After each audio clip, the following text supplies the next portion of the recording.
একটা ছেলে বলো, ভাই আল্লাহ দোহাই, এই মুসলমানের বাচ্চা, যদি মার পবিত্র দুধ খেয়ে থাকো, বলো তোমারে আল্লাহ তাআলা নামাজ পড়ার যোগ্যতা তোমার শরীরের মধ্যে দেয় নাই? তাহলে বেঈমান নামাজ পড়ো না কেন?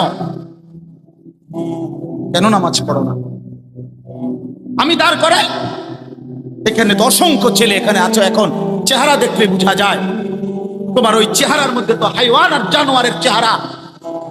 যেই হাইওয়ান আল্লাহকে সেজদা করে না।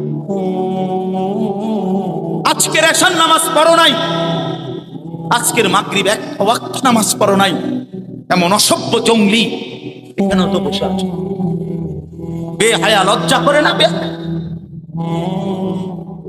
কেমনে ঘুমাইবি বেটা?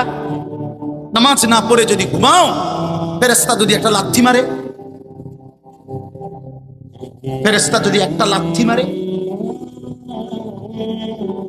ফজরের নামাজ না পড়ে যে ঘুমাও, ফেরেশতা যদি একটা ঘুমের মধ্যে রেখে লাথি দেয়।